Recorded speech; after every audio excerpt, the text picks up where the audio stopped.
남한 유격투쟁의 전범 9.16 결투. 49년 6월 초 구례군당에서 급보가 들어왔다. 구례군 내의 각 면당 간부와 군 사회단체장 등 40여 명이 군당을 돌려내고 마산 면당에서 구례군 당원 확대 회의를 열어 기존 군당에 대한 불신임을 결의하고 군당 지도부를 교체해달라고 요구했다는 것이었다. 곧이어 군 당책과 현 지도부를 참석시킨 가운데 규탄 대회가 열렸다는 보고가 들어왔다. 즉시 특각 간부회의가 소집되었다. 특각책 오구밀과 부책 박대수, 유격대 사령관 박종하와 비서과장인 그가 회의에 참석했다. 박대수와 박종하는 특각 유격대 모두를 파견하여 반당 행위자 전원을 처단해야 한다고 주장하며 길길이 날뛰었다. 일단 이들을 진정시킨 오금일은 시간을 두고 검토하자며 회의를 끝냈다. 잠시 후 오금일은 조용히 그를 불러들였다. 오금일이 박대수와 박종하를 제외하고 그만 부른 데는 그만한 이유가 있었다. 박대수와 박종하 역시 당원 확대 회의가 열릴 정도의 상황에 일조를 한 사람들이기 때문이었다. 게다가 오금일 역시 구례군당에 있을 때부터 그들의 그런 태도를 못마땅하게 여기던 차였다. 구례군 당원 확대회의 사건은 정식 절차 없이 지도부를 탄핵했다는 점에서 명백한 반당 행위이긴 했지만 오금일도 그도 인정할 수밖에 없는 배경을 갖고 있었다. 이전부터 구례군당은 요직의 70~80%가 간전면 출신이었는데 물론 간전면의 당세가 좋았던 탓도 있었지만 그 외에 간전 출신 박대수가 군책을 맡으면서 지나치게 간전 출신만을 우대하여 암암리에 다른 면 출신들의 불만이 누적되고 있었다. 박대수는 그뿐 아니라 50 단선 반대 투쟁 후 군책을 하면서 관료주의적인 지도 방법으로 일관한 데다가 사생활이 문란해 전 당원의 지도부에 대한 불신이 심각할 정도였다. 게다가 박대수가 특각으로 소환되면서 신호동이 군책 자리를 넘겨받았는데 그는 머슴과 노가다 생활을 한 기본 출신이면서도 박대수에게 아부나 일삼고 박대수를 능가하는 관료적 사업 작품을 가진 자였다. 신호동은 군책 자리에 있으면서 번듯한 양복 차림에 넥타이까지 메고서 이 여자 저 여자 집적거리고 어찌나 관료적이었는지 그 후 구례군당에서는 무수한 이탈자와 투항자가 생겨났고 무리한 투쟁 때문에 엄청난 희생자만 내고 있었다. 그래도 신호동보다는 훨씬 나은 박대수와 함께 구례군당에서 생활한 적이 있는 오금일 역시 피부로 느꼈던 경험자라 신중해지지 않을 수 없었던 것이다. 이번 사건은 터질 것이 터진 건데 어떻게 처리해야 하겠소? 사건 자체가 엄청난 것이기도 했지만 박대수와 박종하의 태도도 만만치 않아 잘못 일을 처리했다가는 사건 이상으로 확대될 수도 있는 문제였다. 그러나 어렵게 입을 연 오금일과 달리 그의 대답은 명료하고 확실했다.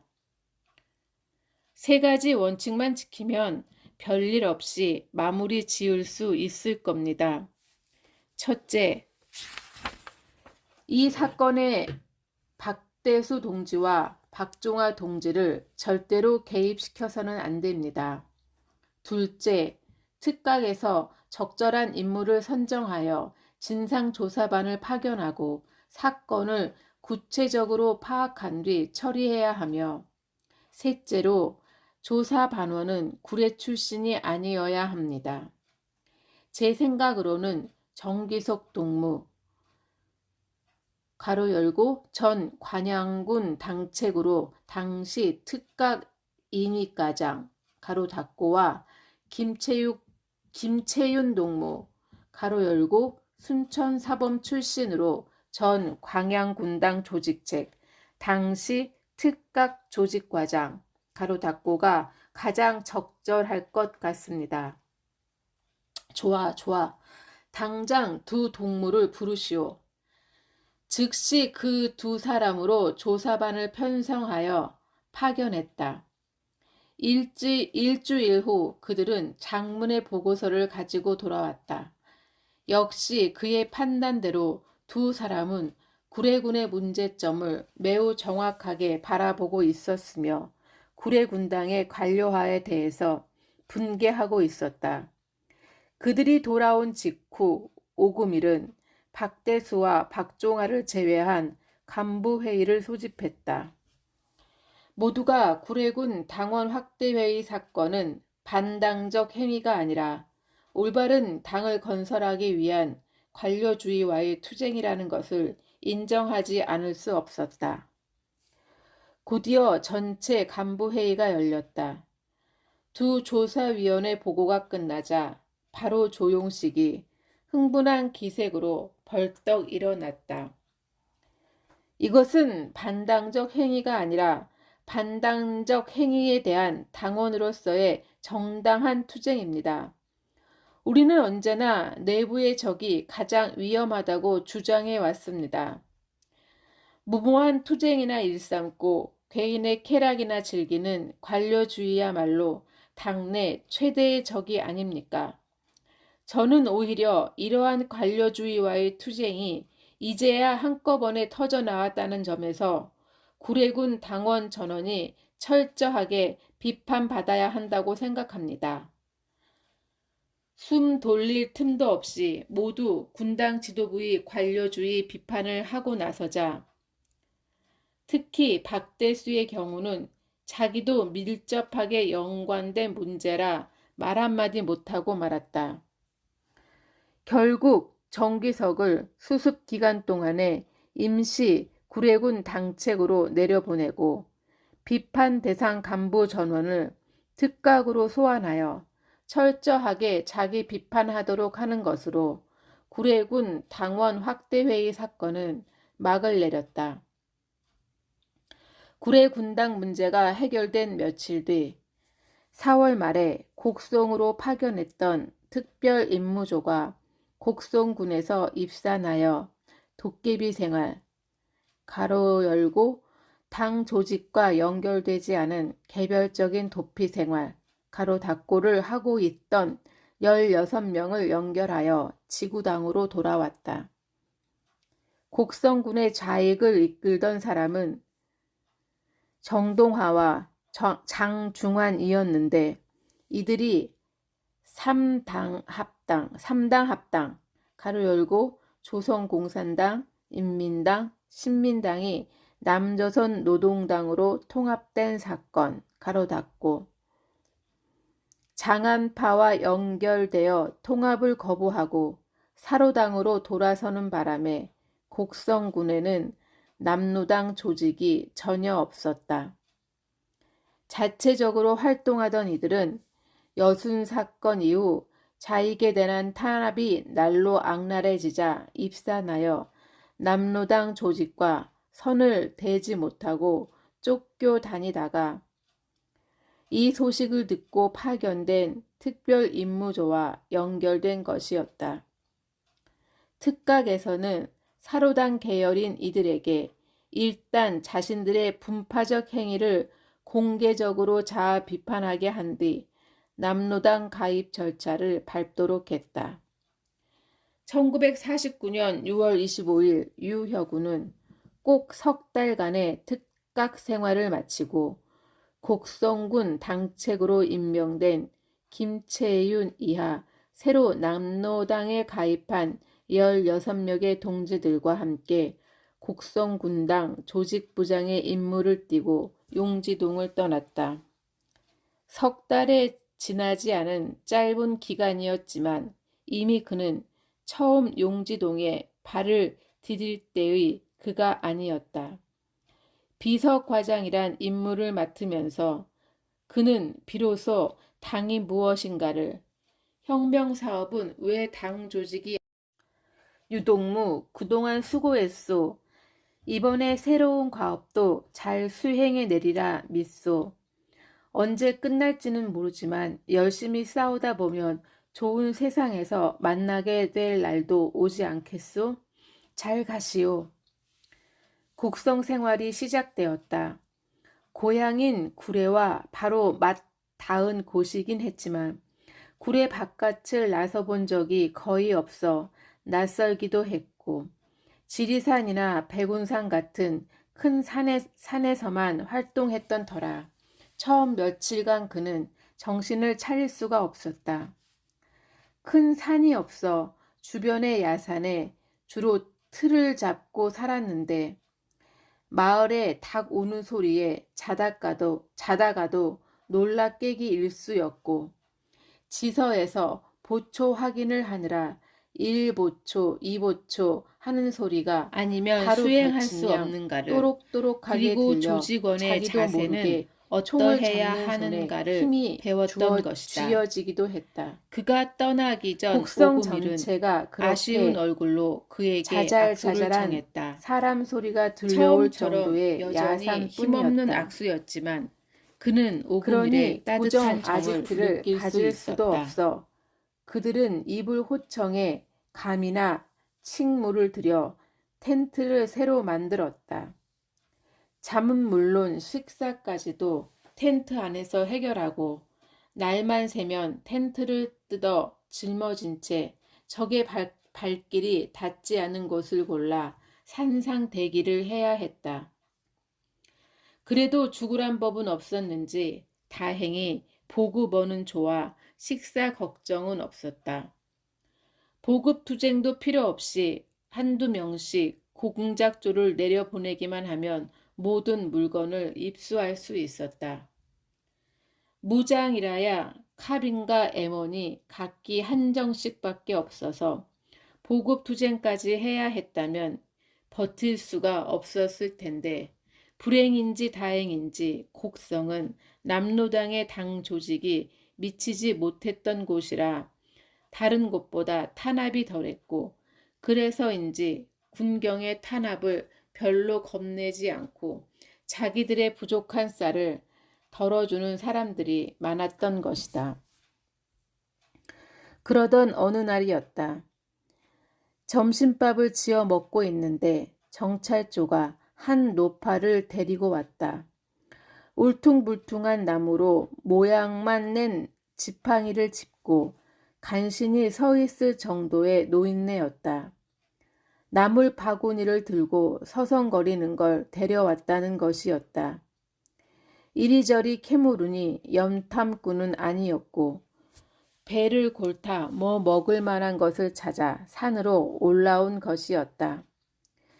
그러나 10월이 가까운 무렵이라 나물이 있을리 만무했고 그렇다고 땡감이나 똘배도 아직 맛이 들 때가 아니었다. 다들 먹던 밥을 노인네에게 내밀었다. 보급원이 풍부하다고 해도 20 전후의 왕성한 식욕을 감당할 정도는 아니었지만 검버섯이 잔뜩 핀 노인네가 휘청거리며 서 있는 걸 보고 밥이 넘어가지 않았던 것이다. 말할 기운도 없는지 기어들어가는 목소리로 고맙다며 허겁지겁 밥 한 그릇을 비운 노인네는 그날 이후로 점심때만 되면 그들을 찾아왔다. 사람 만나기가 힘든 그들인지라 밥을 축내는 노인네라도 반갑기만 했다. 게다가 밥 한 그릇을 먹기 위해 몇 시간을 걸려 기신기신 산을 올라오는 노인네가 꼭 자기 할머니나 되는 것 같은 기분이었다. 할머니, 이러다 들키면 어찌할라요? 우리 같은 산 사람들 만나는 걸 알면 경찰들이 가만 안 있을 것인디. 들켰다 하면 그냥 총 쏴갖고 죽여뿐디. 한 대원이 걱정스럽게 물었지만 할머니는 태평이었다. 언제 지그들이 밥 한 때라도 공꼴로 줘봤간디? 나사 밥 묵은 죄빚기 없는디 지그들이 어쩔 것이요. 글고 들켜봤자 겁난 거 없구마. 기왕지사 굶어 죽을 목숨인디 이래 가나 저래 가나 그거이 그거제. 곡성 군당은 곡성 출신의 보고에 따라 군내 11개면 중죽곡, 오곡, 삼기, 입, 곡성, 석곡, 고달 등 7개의 면의 지하조직 건설이 가능하다고 판단하고 각 면에 한두 사람씩 배치하여 지하조직을 구축하기 시작했다. 조직 사업의 유격투쟁은 사실상 불가능했다. 인원과 무기가 절대적으로 부족한 상태여서 유일한 무장투쟁은 통신망 교란투쟁이었다. 곡성 군당은 5명의 유격조를 편성하여 전주를 자르는 등 격일제로 통신망 교란작전에 나섰다. 이 투쟁은 8월 말까지 계속되어 통신망을 상당 정도 파손하고 적을 교란시키는 데 성공했다. 그러나 이쪽의 전력이 노출되자 매일같이 경찰과 한청, 대한청년단이 합동하여 야산 포위 작전을 해대는 바람에 결국 중단해야 했다. 테러도 없는 야산에서 포위 작전을 계속 견디어낸다는 것은 다른 조직 활동 전체를 마비시킬 뿐더러 자멸을 자초하는 길이었기 때문이다. 8월 중순 특각에서 8.15 기념 투쟁으로 곡성 경찰서를 습격하기로 했다는 지시가 내려왔다. 그 사이 45명으로 늘어난 강사령 부대가 14일 잠시 이현상에게 소환된 박종화 대신 김환명과 김흥복의 인솔로 곡성에 도착했다.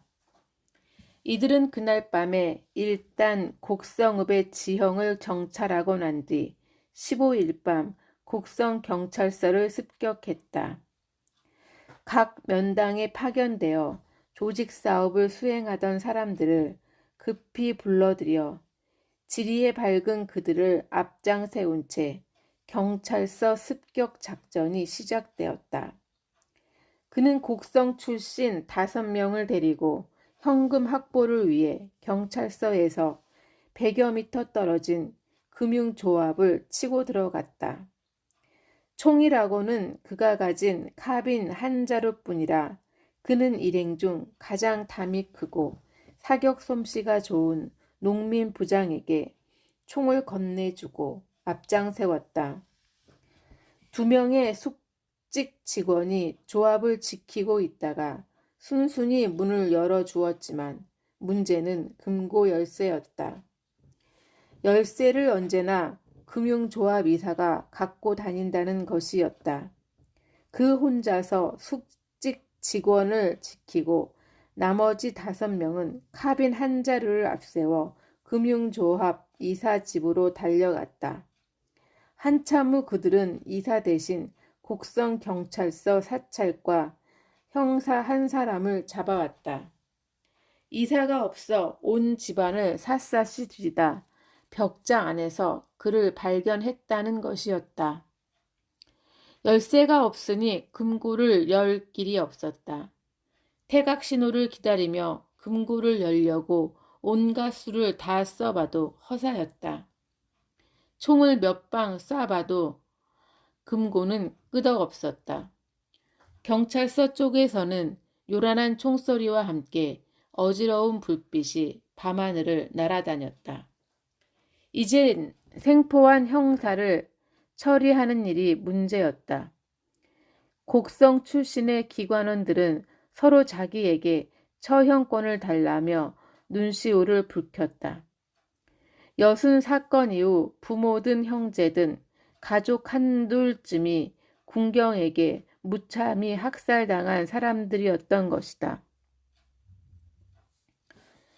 날마다 목숨을 내걸고 군경에게 쫓겨다니고 거기다 자기 가족이라는 것밖에는 죄가 없는 가족을 잃었으니 적개심이 끓어오르지 않을 리 없었다. 학살당한 가족을 생각하는지 물기 젖은 눈동자가 이글거리는 기관원들과 두려움으로 새하얗게 질려있는 형사를 번갈아 바라보며 그는 잠시 생각에 잠겼다. 동지들의 불타는 적개심은 천번 만번 이해하고도 남았지만 그렇다고 당의 원칙을 저버릴 수는 없었다. 그는 무겁게 입을 열었다. 동무들, 적을 무조건 죽이는 것은 우리 당의 원칙이 아니잖소. 적은 중립화시키고 중립인 사람들은 우군화하는 것이 닭의 원칙이라는 것을 잊었소? 동무들 생각해 보시오. 동무들의 적개심은 충분히 알겠소만 적개심에서 이 사람 하나를 죽인다고 해서 우리 당에 무슨 이득이 있겠소? 득은커녕 우리는 이 한 사람을 죽임으로써 이 사람의 일가 친척 등 수많은 사람들을 우리의 적으로 돌리게 되오. 만약 우리가 이 포로를 석방한다면 포로 자신부터 우리에 대한 인식이 달라져서 우군은 될 수 없을지라도 최소한 우리한테 총은 겨누지 않을 것 아니요. 우리는 어떤 상황에서도 개인의 감정에 따라 당의 원칙을 파기해서는 안 돼요. 당의 명령은 생명과도 맞바꿀 수 없는 것이요. 이 점 명심하고 이 포로는 나에게 맡겨주시오. 포승줄에 묶인 형사 주위로 삥 둘러선 채 다들 가타부타 말이 없었다. 그 자신도 적의 손에 아버지를 잃었던 터라 눈앞에 적을 두고도 죽일 수 없는 사람들의 부글거리는 속을 이해할 수 있었다. 그러나 그래서는 안 되는 것이 당의 원칙이었고 무엇보다 인민을 해방시키기 위해 싸우는 자신들까지 이승만 독재 정권과 똑같아질 수는 없는 일이었다.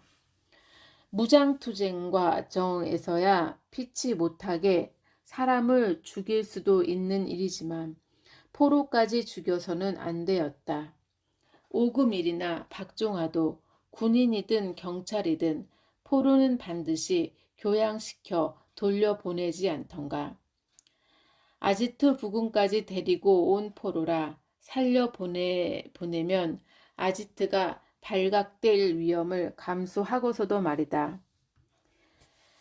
형사는 의외의 사태에 놀랬는지 창백한 안색으로 눈을 동그랗게 뜬 채 그를 올려보고 있었다. 그때 경찰서 쪽에서 퇴각 신호가 들려왔다. 출발!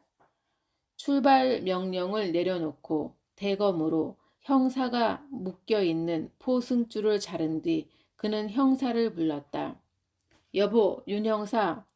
윤형사는 믿을 수 없다는 듯 반은 넋이 빠져 그를 바라보았다. 우리가 왜 당신을 살려주는지 알겠소?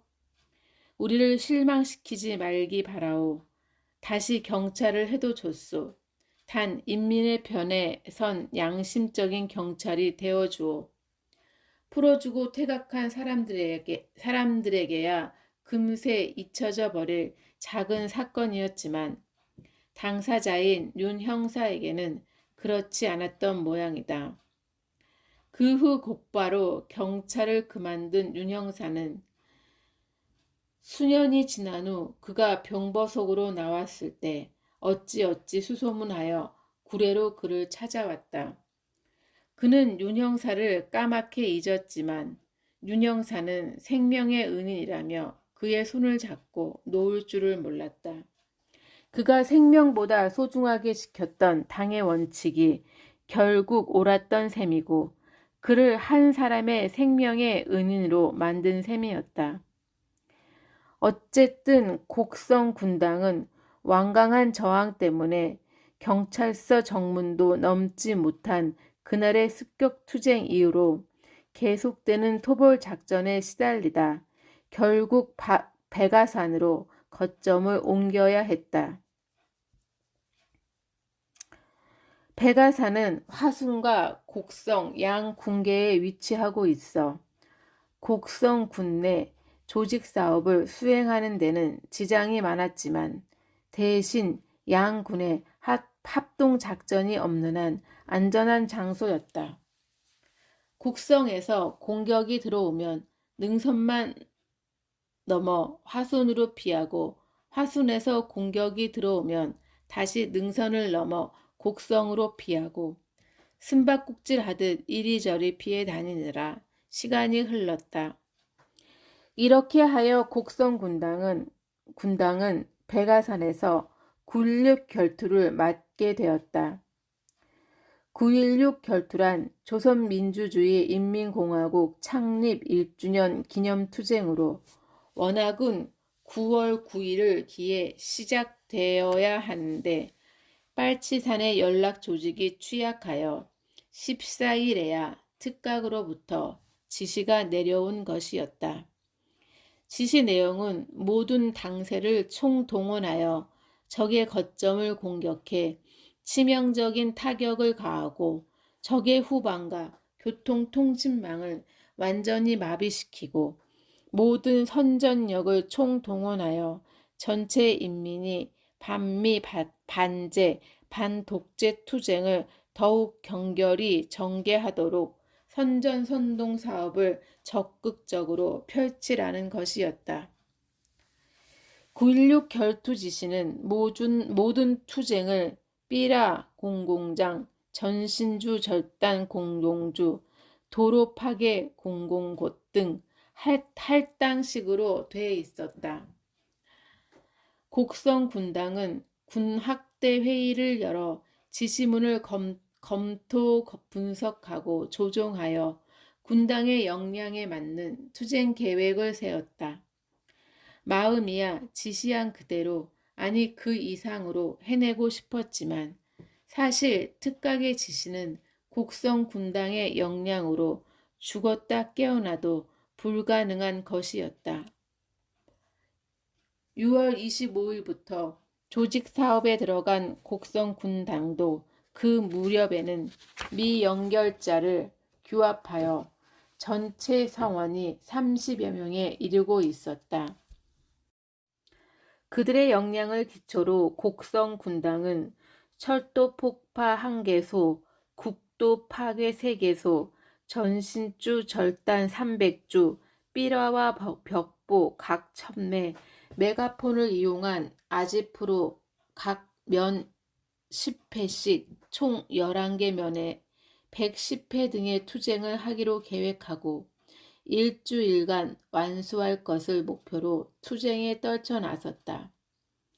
일주일 내내 활동하기 곤란한 오전 몇 시간 동안 눈을 잠깐 붙이고 오후에는 삐라와 벽보 쓰기, 밤에는 도로 파괴, 전신주 절단, 삐라 살포 등 주야로 뛰었지만 계획의 절반 정도밖에 해내지 못했다. 특히 철도 파괴는 폭발물도 없이 시도했던 것 자체가 어리석은 일이었다. 어떻게든 목표를 완성하기 위해 괭이만 들고 곡성역과 압록역 사이의 철도 파괴를 시도했지만 당연히 실패할 수밖에 없었다. 괭이로는 도저히 방법이 없어 열차가 달려올 즈음 산 위에 준비해 두었던 바위를 굴려보기도 했지만 경사가 완만해 목표 지점까지 굴러가지 않았다. 메가폰 소리만 들렸다 하면 달려오는 경찰 병력에 쫓겨 군내 아지프로도 제대로 수행해낼 수 없었으며 경찰의 눈을 피하기 쉬운 전신주 절단만 초가 달성했을 뿐이었다. 30여 명의 역량으로 거기다 비합법 상황에서 각종 투쟁 전부를 완수한다는 것은 사실상 무리였다. 그나마 절반 정도를 해낸 것도 목숨을 건 최선의 투쟁 결과였던 것이다. 이 9.16 결투 중 전남 도내에서 특이할 만한 투쟁은 특각 유격대의 15연대 본부와 광양경찰서 습격 투쟁이었다. 이 습격 투쟁은 보성, 순천, 고흥지구 유격대와 연합해서 수행한 작전으로 박정화 사령관이 60여 명을 지휘하여 광양군 서국민학교에 주둔한 15연대 본부를 습격하고 정재숙 부사령관은 3대대 40여 명으로 광양경찰서를 습격했다. 공격이 개시되기 전 전남의 동부지구 병력 약 200명이 순천 쪽으로 들어올 증원군을 막기 위해 순천, 광양 간 국도를 미리 차단했고 광양군과 구례군의 유격대 50명은 하동 쪽에서 오는 지원군 차단을 위해 하동 쪽 길목을 맡았다. 도로 차단 작전이 끝난 9월 16일 자정 드디어 공격이 시작되었다.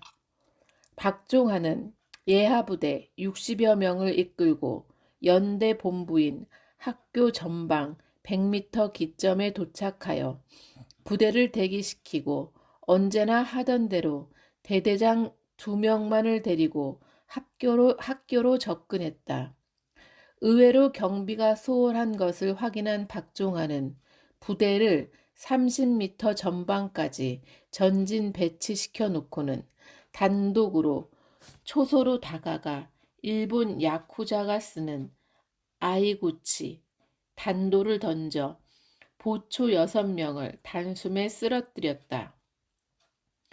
아무런 방해도 없이 정문까지 진격한 유격대는 15연대가 잠에 취해 있는 교실에 수류탄을 던짐과 동시에 일제 사격을 시작하여 작전을 시작한 지 10분도 못 돼 연대 본부를 완전히 장악했다.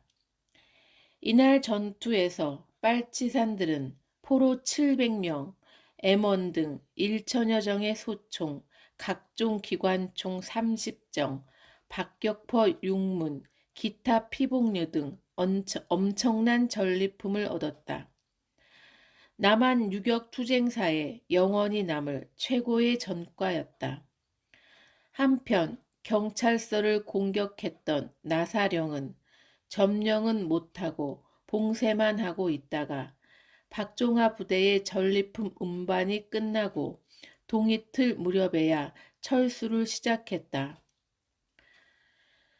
박종화 부대는 700명의 포로와 주민을 총동원하여 무기와 식량 등 전리품을 광양군, 봉강면, 봉강골짜기, 백운산 중턱까지 운반하는 데 성공하였고 지원군을 막기 위해 도로를 차단하고 있던 전남 지원군도 전리품 운송이 끝난 뒤 무사히 귀환하였다. 뒤늦게 하동에 나가 있던 15연대 일부 병력과 순천 방면에서 국군 증원군이 도착했지만 광양 읍내엔 이미 빨치산의 그림자도 남아있지 않았다.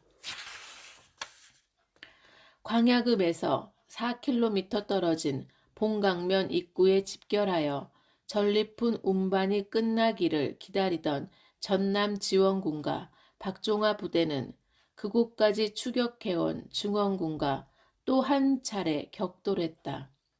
그러나 빨치산의 강력한 저항에 부딪힌 국군은 결국 봉강면 입구 입구에서 퇴각했고 빨치산은 전리품을 안전한 장소에 무사히 비장했다.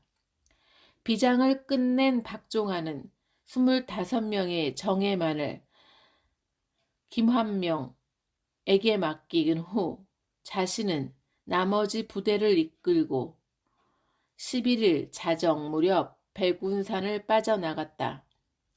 밤새도록 강행군을 한 박종화 부대는 구례 반내골을 지나 구례 구역을 오른편으로 보며 18일 아침 곡성 봉두산에 도착하여 그곳에서 꼼짝도 않고 사흘을 잠복해 있었다. 한편 정예 25명을 거느린 김한명 대대장은 17일 새벽에 백운산 도실봉을 장악하고는 구례군 간전 방면에서 올라올 수 있는 정책 2골과 땅골 사이 능선, 승주군 황전면 방향인 달뜨기제, 광양군 상봉 쪽, 광양군 옥련면과 봉강면 사이 능선에 각 5명씩 20명을 500, 1000m씩 전진 배치시킨 후 자신 역시 5명의 대원만을 거느리고 도실봉에서 대기하고 있었다. 당시 5사단은 15연대의 치명적인 손실에 분개해서 사단장이 직접 사단 전 병력을 지휘하여 탈취당한 무기를 되찾으려고 혈안이 되어 있었다. 18일 새벽부터 5사단 병력은 설마 빨치산 25명만이 숨어 있으리라고는 상상도 하지 못하고 백운산을 첩첩히 에워싼 채 사방에서 공격을 개시했다. 그러나 공격이 개시되자마자 구례군 간전 방향에서 정책 인골 능선으로 올라오던 정찰병 2명이 도실봉 아래 700m 지점에서 잠복 중이던 5명의 빨치산 소조에게 걸려 생포당했고 김환명은 그 정찰병으로부터 그날 사용할 5사단 암호를 입수하는 데 성공했다. 게다가 정찰병 생포와 동시에 15연대의 일부 부대가 빨치산 소조에 걸려 공방전 끝에 사상자만 내고 후퇴하더니 아예 싸울 맛을 잃었는지 더 이상 공격하지 않았다. 승주군 황전면 쪽 달뜨기제와 광양군 옥룡, 봉강 사이 능선 쪽도 5인 소조에게 한 번씩 당하고는 마찬가지로 잠잠했다. 광양 상봉 방향에서 올라오던 15연대의 한 개 중대 병력만이 사상자를 내면서도 저돌적으로 공격해오다 마침내 오전 9시경에는 도실봉 아래 200m 지점까지 다가와 치열한 사격전이 벌어졌다. 중대와 5명의 전투였다. 한여름 소나기처럼 퍼붓는 총탄이 먼지바람을 일으키며 온 산을 뒤흔들었다. 양쪽 다 총신이 시뻘겋게 달아오를 때까지 미친 듯이 방화쇠만 당겨댔다. 얼마나 시간이 흘렀을까?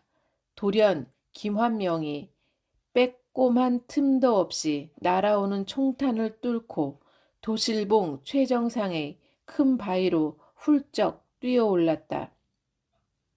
쌍방 사격 중지! 중지! 그 요란한 틈새에서도 김명환의 벼락 같은 고함 소리가 들렸던지 양쪽의 총소리가 일제히 멈췄다. 갑자기 귀가 멍멍할 정도의 정적이 찾아왔다. 어디선가 후두둑 흙이 부서져 내리고 찬바람에 풀잎이 하늘하늘 살랑거렸다. 너희들 15연대지. 시간마저 멈춰버린 듯한 침묵을 깨고 다시 고함을 지르자 아래쪽에서 그렇다고 대답해왔다. 김한명은 마치 가장 아끼는 부하를 잃은 장수처럼 비통하게 울부짖으며 외쳤다. 야, 이 개새끼들아! 군호도 확인하지 않고 총부터 쏘는 놈이 어딨냐? 우린 20년대다. 지금 우리 측 피해가 얼마인 줄 알기나 하나? 당장 중대장 나와. 나 이 20년대 중대장 박성호다. 때마침 달뜨기제 쪽에서 치열한 사격 소리가 들려왔다. 그제야 15연대 쪽에서 중대장 부상입니다 하는 소리가 들려왔다. 방금 전투에서냐? 예, 그렇습니다. 중상인가 경상인가? 위험합니다. 그럼 일소대장 나와. 누군가 풀숲에서 부스스 일어났다. 예, 제가 일소대장입니다. 일소대장 이쪽으로 와라. 아직도 뭐가 좀 미심쩍은 모양인지 일소대장은 김한명이 서 있는 쪽을 불안한 기색으로 살피며 천천히 걸음을 옮겼다. 야, 이 새끼야, 뛰어와! 김한명이 벼락 같은 고함을 내지르자 그제야 일소대장은 구보로 뛰기 시작했다. 15연대 제3대대 2중대 일소대장 안현중 부름받고 왔습니다. 숨을 헐떡이며 일소대장이 거수경례를 올려붙이자 김한명도 거수경례로 답했다. 귀 중대장 정말 위독하나? 예, 그렇습니다. 그거 안 됐군. 병신 같은 놈들. 그러게 군호도 확인하지 않고 총부터 쏴대는 놈들이 어딨냐. 먼저 귀관 오늘 군호 한라 백운. 김한명이 군호를 답하고 나자 비로소 일소대장의 얼굴에 화색이 돌았다. 귀관 사관학교 몇 기인가? 4기생입니다. 자식 새까만 후배구만. 그런데 방금 너희들의 사격으로 피해가 이만저만이 아니다. 기관 부대에 책임이 있다는 것 인정하지? 순간 장발에 빨치산 한 사람이 어쩌다 풀숲으로 고개를 내밀었다. 부스스한 긴 머리가 불쑥 올라온 것을 본 15연대 소대장은 비호처럼 몸을 날려 뛰기 시작했고 김한명도 번개처럼 바위에서 뛰어내렸다. 동시에 15연대 1계중대 병력의 전 화력이 바위로 쏟아졌다. 그때부터 백운산 전 능선에서 시작된 총소리는 다음날 새벽까지 잠시도 멈추지 않았다. 어둠이 내리자 능선에 배치되어 있던 5인조 소조가 모두 도실봉으로 합류했다. 도실봉의 25명을 향해 사방에서 일개사단 3천여 명이 집중 사격을 쏟아붓는 것이었다. 농담까지 해가면서 쉬엄쉬엄 여유있게 응전하던 김한명은 밤 10시 전 병력 25명을 이끌고 땅골 쪽 골짜기를 따라 백운산을 빠져나왔다. 텅 빈 도실봉을 향해 오사단은 자기네들끼리 열심히 총격을 주고받았다. 날이 환히 새어서야 아군끼리 피 터지게 싸웠다는 것을 알고 발을 굴렀지만 이미 빨치산은 쥐도 새도 모르게 백운산을 빠져나간 뒤였다. 그 후 오사단은 패전의 분풀이로 15연대 본부 습격 시 포로로 잡혔다가 전리품만 운송해주고 석방된 15연대 포로 700명을 전원 총살하여 그날 전투에서 단 한 명의 전사자도 없었던 빨치산의 시체라며 트럭에 싣고 돌아다녔다는 후문이 들려오기도 했다. 아무튼 이현상이나 박종화가 두고두고 자랑했던 대로 9.16 결투는 남한 유격 투쟁사에서도 빛나는 최고의 정과를 올렸으며 한마디로 통쾌한 승리였다. 이날의 전리품으로 전남 유격대의 비무장대원 전부가 400정의 M1으로 완전 무장했으며 구례, 광양, 곡성군의 군유격대 재편성령으로 각각 20정 정도씩 돌아갔고, 그러고도 남은 나머지는 박종화 부대가 이한상 부대로 소환되어 갈 때 가져갔을 정도였다. 15연대가 6.25 전까지 빨치산의 목숨을 구한 셈이었다. 9.16 결투의 승리로 백운산 특각의 박종화 부대는 그 공적을 인정받아 이현상 부대로 전원 소환되었고, 박종화는 이현상 부대 사령관으로 임명되었다. 당시 이현상 부대는 주력군이던 14연대가 김쥐해, 홍순석의 사망과 거듭되는 전투로 거의 박살나는 바람에 유격투쟁 자체가 불가능한 상태였으며, 박종화 부대가 충원된 다음에야 비로소 유격투쟁의 본거지답게 본격적인 투쟁을 재개하게 되었다. 중앙당을 연결하라. 9.16 결투 승리의 기쁨이 채 가시기도 전에 빨치산 최대의 적인 겨울이 닥쳐왔다. 산에서의 겨울은 유난히도 일찍 찾아왔고, 서둘러 온 만큼이나 미적거리다가 봄을 뒤쫓아온 여름에 채어서야 때 아닌 눈보라까지 쏟아부으며 간신히 뒤돌아서는 것이었다.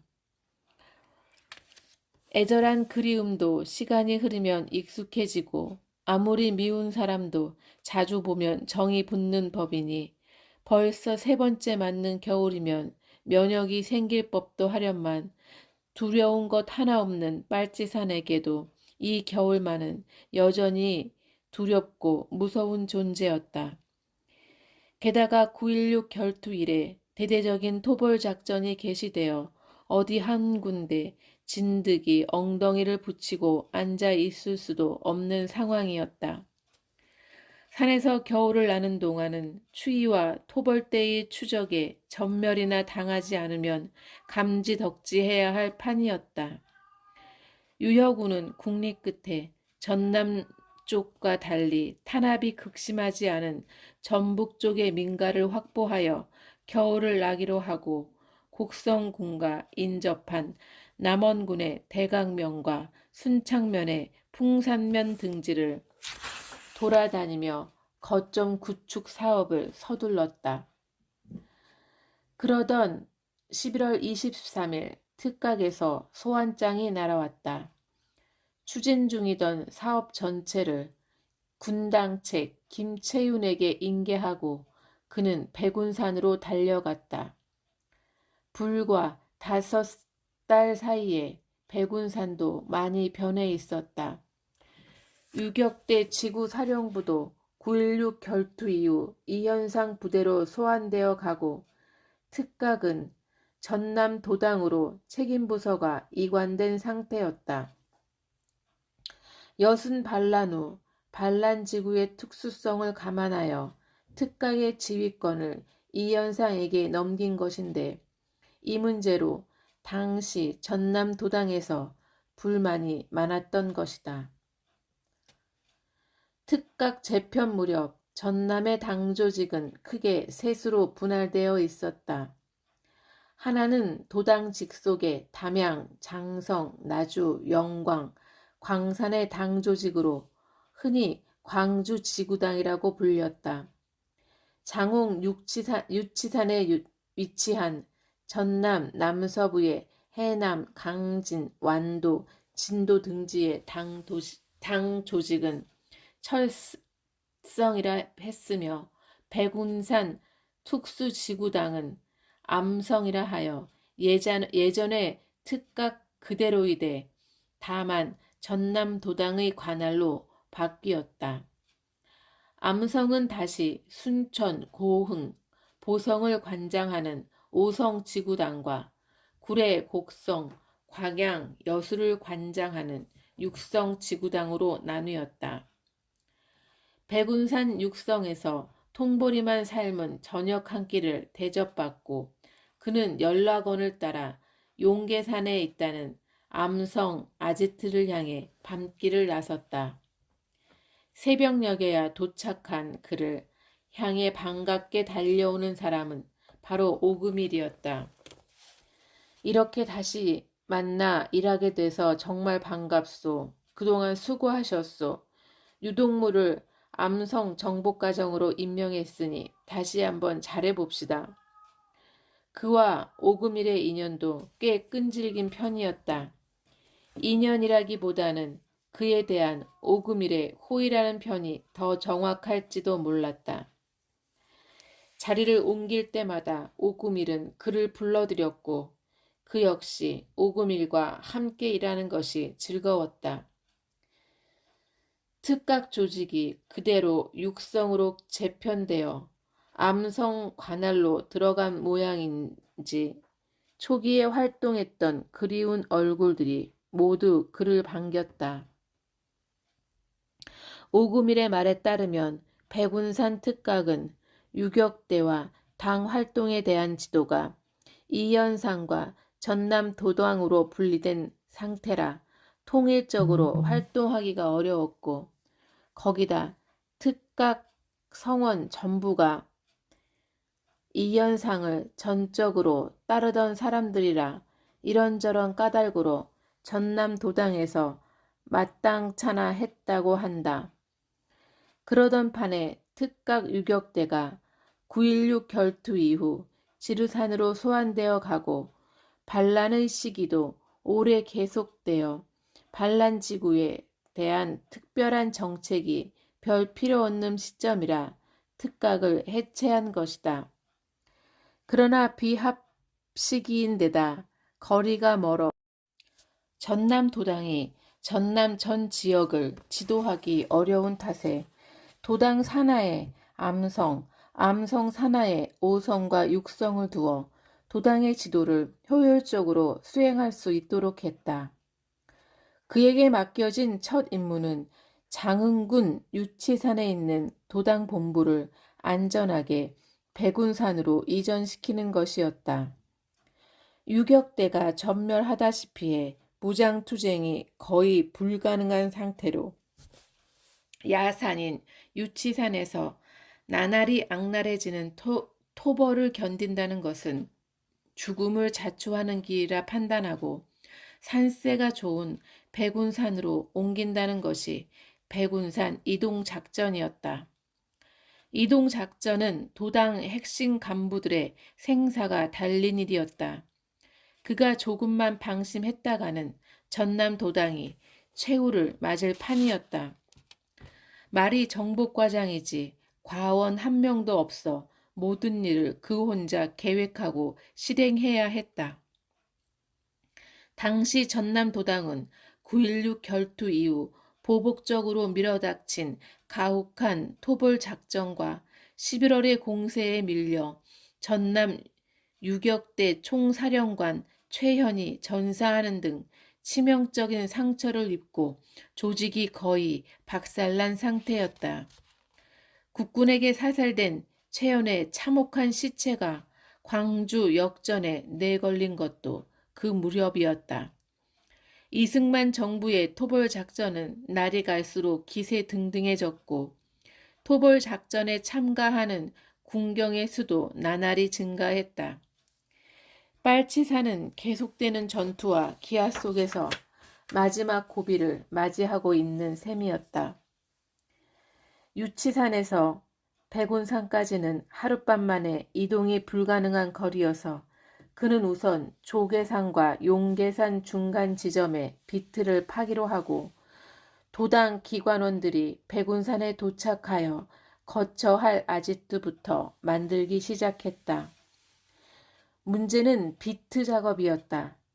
비트는 한 사람이 간신히 들어갈 수 있을 만큼 한 크기로 10여 개를 준비했는데 야음을 틈타 작업을 해야 하는 데다 파헤친 흙을 멀리 떨어진 곳에 갖다 버려야 하고 입구가 가려질 정도의 나무를 뿌리째 파다 세워 놓아야 했으므로 허리 한 번 안 펴고 삽질을 해도 하룻밤에 하나 완성하기가 빠듯했다. 푸르스름한 달빛만 교교하게 흐르는 늦가을 산기슭에서 정신없이 흙을 파내다 간혹 허리를 펴면 벌써 불그스레 물든 상수리 나뭇잎이 그의 머리 위로 떨어져 내렸다. 묘한 기분이었다.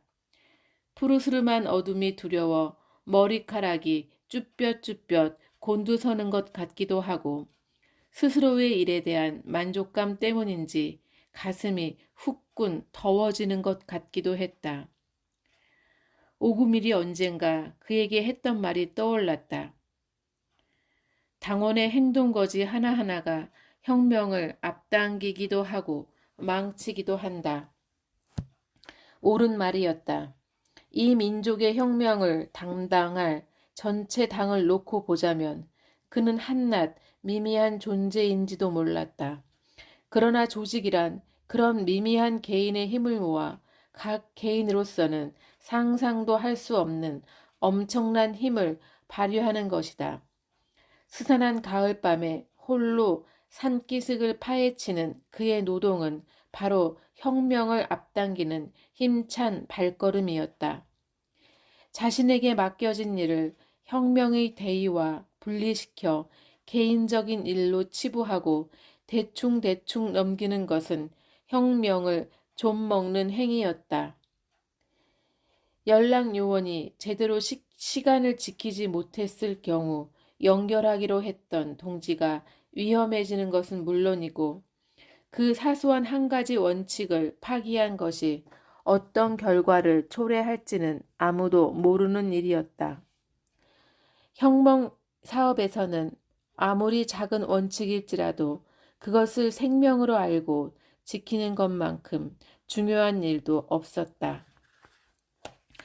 위험에 처해있던 40여 명의 도당 본부 요원이 무사히 백운산으로 이동하고 나자 유혁우는 다음 날부터 도당 본부에 기거하면서 도당 사람들에게 주의 지리를 하나하나 익혀주기 시작했다. 어디든 자리를 옮기면 지리부터 익히는 게 빨치산의 원칙이었다. 군경의 막강한 인원과 화력에 맞서 그 100분의 1도 안 되는 빨치산이 여태껏 버텨올 수 있었던 것도 강고한 사상성과 지리에 박다는 것, 이 두 가지 덕분이었다. 부군 지리를 거의 익혔을 무렵 도당 조직부장 김병추가 그를 불러들였다. 원래 김병추와는 사돈간으로 그가 구례에 있을 때부터 안면이 있는 사이였지만 서로가 동지로서 만나기는 이번이 처음이었다. 김병추는 일제 때 고등계 순사를 지낸 사람으로 별명이 각시순사였다. 얼굴이 얌전하게 생겼기도 하거니와 곶감보다도 더 무서운 게 순사라던 그 시절에 김병추는 민족주의자로 같은 민족의 편에 서서 군민들에게 많은 도움을 주었다. 일제 때부터 조선공산당에 관계해왔던 선동기를 계속 보호해준 것도 김병추였고 해방 직전인 45년 8월 일제가 마지막 발악으로 공산주의자와 민족주의자에 대한 예비 검송령을 내렸을 때도 구례에서는 단 한 사람의 피해자도 없었는데 이건 역시 사전에 정보를 알려준 김병추의 공로였다. 워낙 말수가 적은 김병추는 그날도 말없이 앉아있고 도당책 전인수가 말을 시작했다. 어제 오구밀 동무에게 유동지의 조직 공작 능력에 대해 잘 들었소. 당에서는 유동무의 조직가적 능력을 높이 평가하고 있어. 유독무도 아다시피 유치산에서 너무 많은 손실을 입었소. 중앙당과 선이 두절된 지도 반년이 넘었소. 도당 최악의 상황이요. 지금 가장 시급한 것은 중앙당과의 연결이요. 지금 도내에서는 지하 조직망이 완전히 깨져 중앙당과의 연결 통로로 삼을 만한 조직망도 없소. 동무가 곡성군 조직부장으로 있으면서 확보한 지하 조직망이 있다는데 중앙을 왕래할 수 있는 교두보로 삼아도 좋을 만큼 탄탄한 조직인지 알고 싶소. 김병추의 표정도 유격대 총사령관 김선우의 표정도 잔뜩 굳어 있었다. 유혁은 역시 도당의 상황이 위급하다는 것 정도는 감으로 파악하고 있었지만 중앙당과의 연락마저 두절된 정도인지는 전혀 모르고 있었던 터라 얼굴이 굳어졌다. 도당책이 거창하게 말한 곡성의 지하 조직망이 과연 그 정도의 역할을 할 수 있을지 선뜻 자신이 서지 않았다. 곡성 군당에 있으면서 그가 확보한 지하 조직망은 주로 옥과명과 인접한 남원과 순창 쪽에 있었다. 전북 쪽은 반란지구인 전남과 달리 탄압이 그리 심하지 않았다. 전남에서는 도민증이 있어야만 통행을 할 수 있는데 비해 전북에서는 도민증 없이도 통행이 자유로웠고 각 부락마다 지키는 보초도 없었다. 전남에서는 여순 사건 이후 국군의 대대적인 주민 학살이 벌어진 뒤부터 협조자들이 위축되어 공작이 거의 불가능한 상태였지만 전북에서는 해방 초기와 마찬가지로 주민 대부분이 좌익에 대해 대단히 우호적이기도 했다. 그는 곡성 군당 조직 부장으로 있으면서 순창 출신 당원에게 옛날 협조자였던 몇 사람들의 주소와 신원을 입수한 뒤 단신으로 공작에 나섰다. 유혁우는 그들이 이전부터 협조자였음을 감안하여 자신의 신분을 솔직하게 밝히고 협조를 요청했다. 그 후 그는 협조자들에게 등사용지를 사오라거나 잉크를 사오라거나 하는 등의 여러 가지 임무를 맡기면서 성실성과 이용 가능 정도를 파악해 두었었다. 유혁운의 상세한 보고를 들은 도당 간부들의 얼굴에 한 가닥 안도가 떠올랐다. 좋소. 일단 안전을 기하기 위해 조직부장과 상의하여 내일 중으로 그 조직망이 안전한지 점검하고 오도록 하시오. 다음 날 유허군은 공작금을 받아들고 순창으로 떠났다. 단신으로 산을 타고 걷기 시작한 지 나흘 만에 그는 순창군 풍산면 순전부락에 도착해서 가장 믿을 만한 조영감집으로 찾아갔다.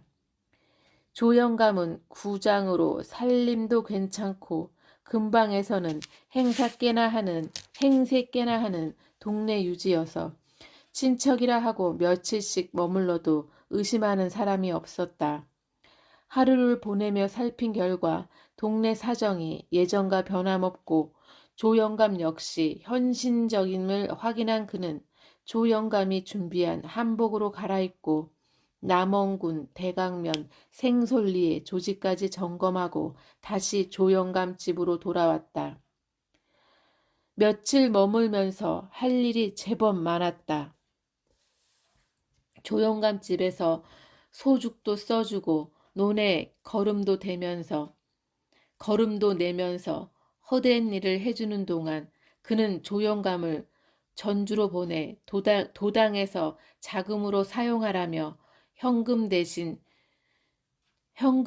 준 금을 팔아오도록 하고 그 돈으로 다음번 공작 때 필요한 옷가지며 동지들이 부탁한 신발, 종이, 동사 잉크, 약 등을 사오게 했다.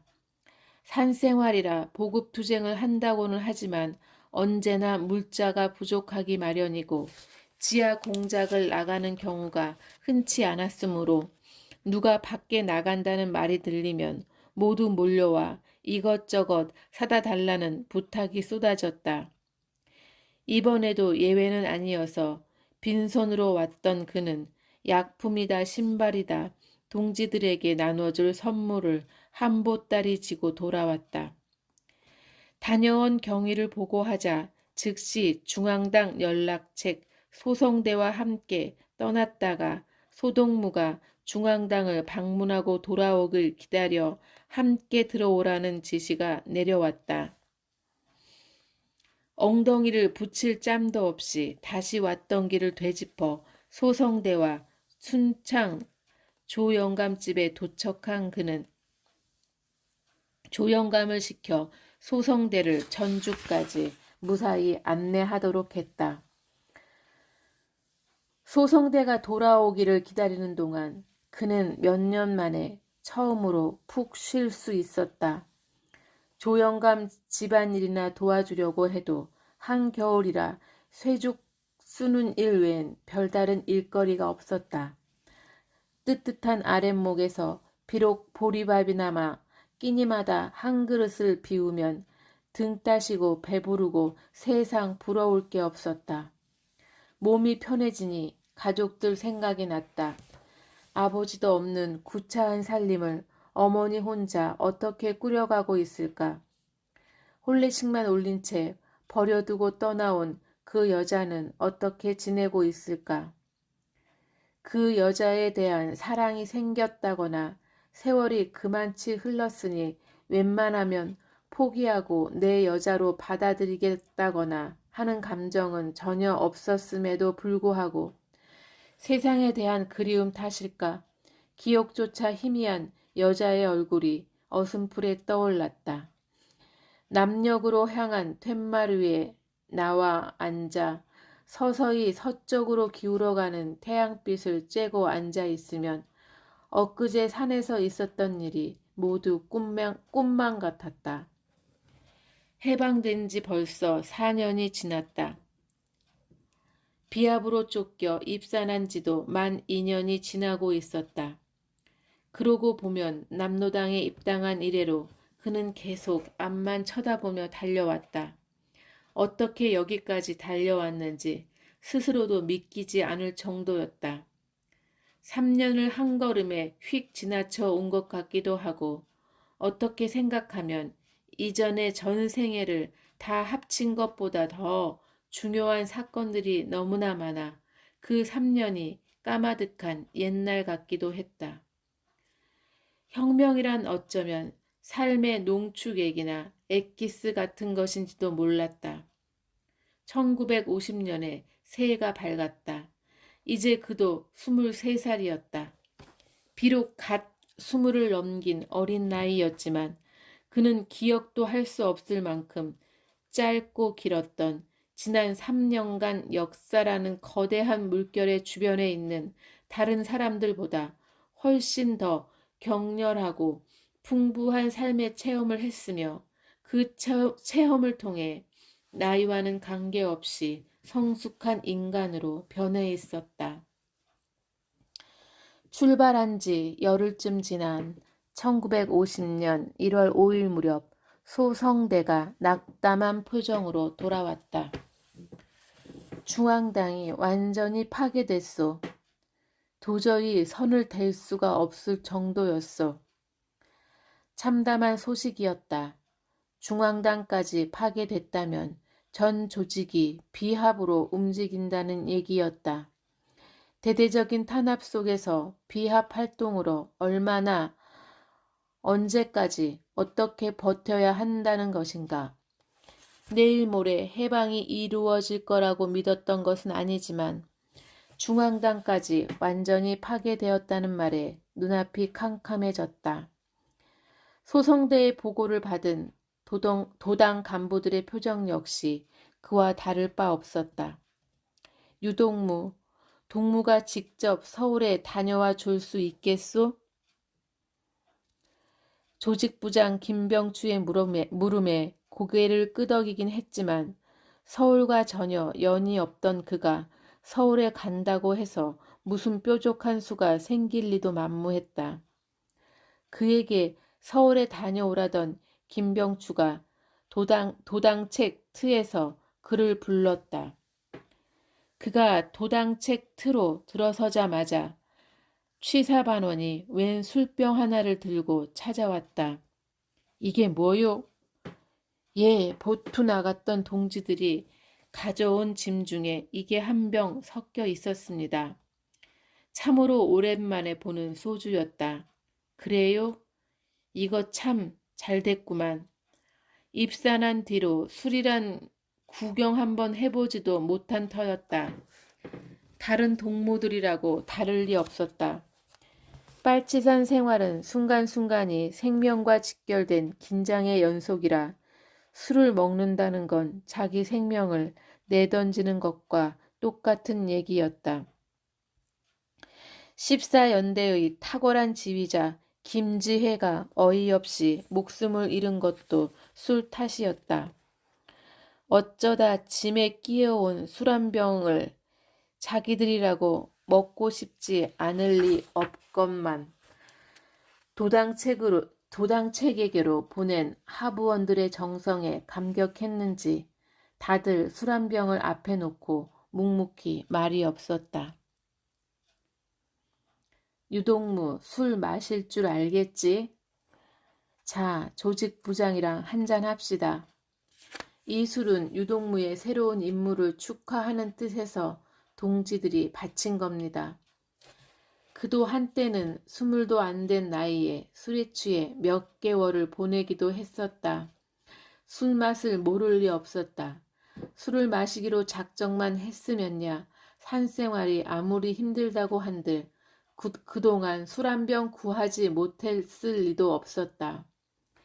빨치산들이 2년 동안 술 한 방울 입에 대지 않은 데는 물론 생명의 위협에 대한 인간으로서 본능적인 도사림도 있었지만 그보다는 노동자 계급의 당 원칙을 파기해서는 안 된다는 신념 때문이었다.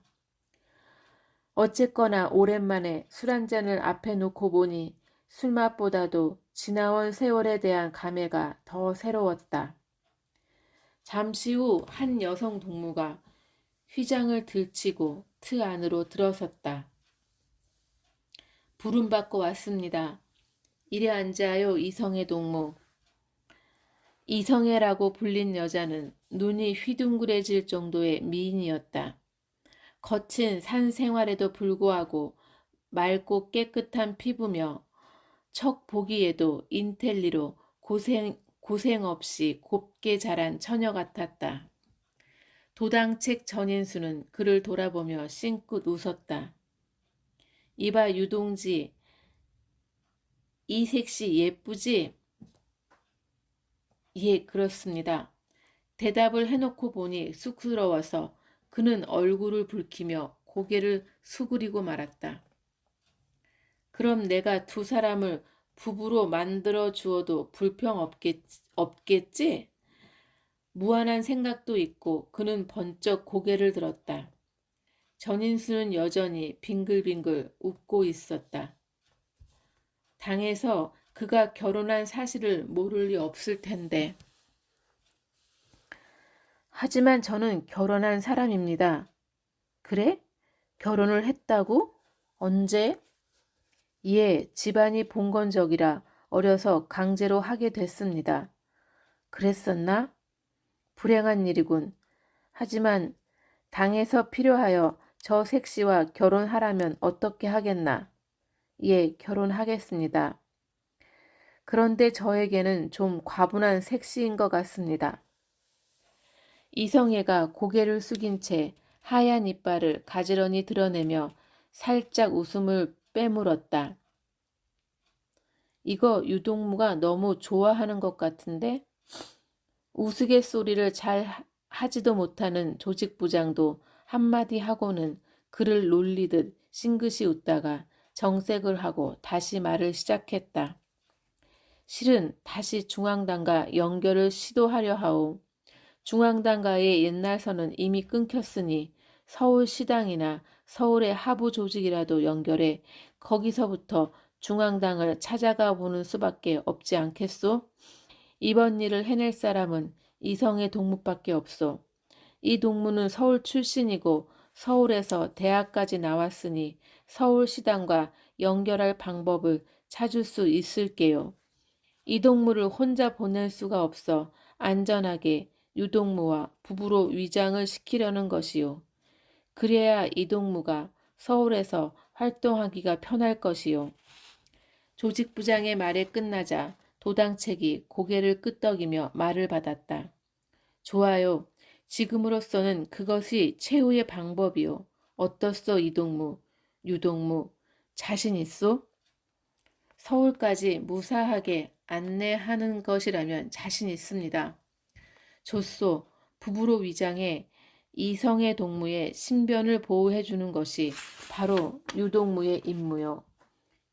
이성의 동무는 오랫동안 소식이 끊긴 상태라 자신할 수는 없습니다만 학생 동맹 출신 친구들이 어디엔가 한둘은 남아 있겠지요. 최선을 다해 보겠습니다. 이틀 뒤 부부로 위장한 두 사람은 묵직한 돈가방을 들고 산을 떠나 순창 조영감 집으로 떠났다. 어렵사리 한복을 구해 입은 두 사람은 조영감의 안내로 남원읍까지 나와 하룻밤을 잔 뒤 1일을 경유하여 사흘 만인 1월 15일 드디어 서울역에 도착했다. 그로서는 함께나마 고학이라도 하자던 조영식의 손을 뿌리치고 떠나온 이래 처음 온 서울이었고 이성애야 고향이었으니 감회가 새로울 법도 했지만 묵직한 임무 때문에 잠시나마 감상에 젖을 짬도 없었다. 그들은 금총겨 넘어 용진여관 특실에 숙소를 정하고 심부름꾼 아가씨에게 두둑한 팁을 주어 남자 신사복과 여자 양장 한 벌씩을 구했다. 신혼부부인데 서울로 신혼여행 왔다고 하자 여관 주인이며 심부름꾼은 전혀 의심 없이 상냥하게 잘 대해주었다. 다음 날부터 선대기 작업이 시작되었다. 여관에서 이른 아침 나란히 나왔다가 이성애가 여기저기 선을 대러 다니는 동안 그는 극장이나 다방을 전전하며 이성애를 기다렸다. 날이 지나면 지날수록 이성애는 점점 더 새파랗게 질린 얼굴로 돌아왔다. 49년 4월 포갑과 11월 포갑 때 거의 체포당했거나 몇몇 사람은 도피 중인데 집안 식구들이 얼마나 되었던지 학교 때 같이 자익 활동을 했던 이성애가 찾아가자 질겁하고 문도 열어주지 않는다는 것이었다. 말도 못 붙여보고 가는 데마다 쫓겨나왔다는 이성애는 이러다 우리까지 다치겠다며 빨리 내려가자고 졸라댔다. 그러나 당장 신변에 큰 위협도 없는 이상 성과도 없이 그대로 내려갈 수는 없었다. 다음 날부터는 그도 이성애와 함께 하루 종일 사람들을 찾아다니기 시작했다. 그러나 단 한 사람도 만날 수 없었다. 찾아다니는 사람들이 잡혀 들어가고 중앙당 전체가 비합 활동으로 들어갔는지 나머지 사람들도 도저히 찾을 길이 없었다. 비합으로 들어갔으니 찾기 어려운 거야 당연한 일일 테지만 중앙당과 선이 끊겨버린 전남도당으로서는 이만저만한 낭패가 아니었다. 당시 전남도당은 기로에 서 있었다. 정세가 혁명적으로 변화하지 않는 한 비합법적 유격투쟁이 막바지에 다다른 것이었다. 현재 인원이 여순 사건 직후 입산한 수의 10%도 안 될 만큼 인원 손실도 엄청났다. 좌익 동조자에 대한 대대적인 탄압 때문에 인민들의 지지도 현저히 약화되어 날이 갈수록 보급투쟁도 어려워졌다. 그런데다 선을 되찾을 가능성도 없이 완전히 고립되어 버린 것이다. 실제로 중앙당과의 연결 실패 이후 6.25로 인한 해방 전까지 전남 도당 앞에 기다리고 있는 것은 이제까지와는 비교도 할 수 없을 만큼 처참한 굶주림과 죽음뿐이었다. 어쨌거나 두 사람은 아무런 성과도 없이 1월 23일 서울을 떠날 수밖에 없었다. 임무를 완수하지 못한 죄책감으로 마음도 무거운 판에 몇몇 동료들은 짓궂은 농담으로 한동안 그를 괴롭혔다. 쉬는 재미가 어땠냐는 것이었다. 그는 떳떳하게 아무 일도 없었다고 대답했지만 동료들은 전혀 믿는 눈치가 아니었다. 자신의 혁명성을 어떻게 아는 건지 서운한 생각이 들 정도였다. 그는 정말이지 열흘이 넘게 한방을 쓰면서도 이상한 마음조차 품은 적이 없었다. 이성애는 함께 임무를 수행하러 떠난 동지일 뿐이지 그에게는 여자가 아니었다. 옷을 갈아입어야 할 때는 서로가 눈치껏 자리를 피해 주었고 이부자리는 당연히 따로 깔았으며 불을 끄고 자리에 누워서도 곁에 이성이 누워 있다는 생각보다는 어떻게 하면 선을 댈 수 있을지 그 고민에 뒤척거린 그였다. 그러지 말고 바른말 해보라고 동지들의 집요한 물음을 듣고서야 이성애가 아리따운 여자로 느껴져 얼굴을 붉게 물들였다. 그는 긴 세월이 흐른 뒤에야 그때 그렇게 짓궂게 자신을 놀려대던 동지들의 장난을 이해할 수 있었다.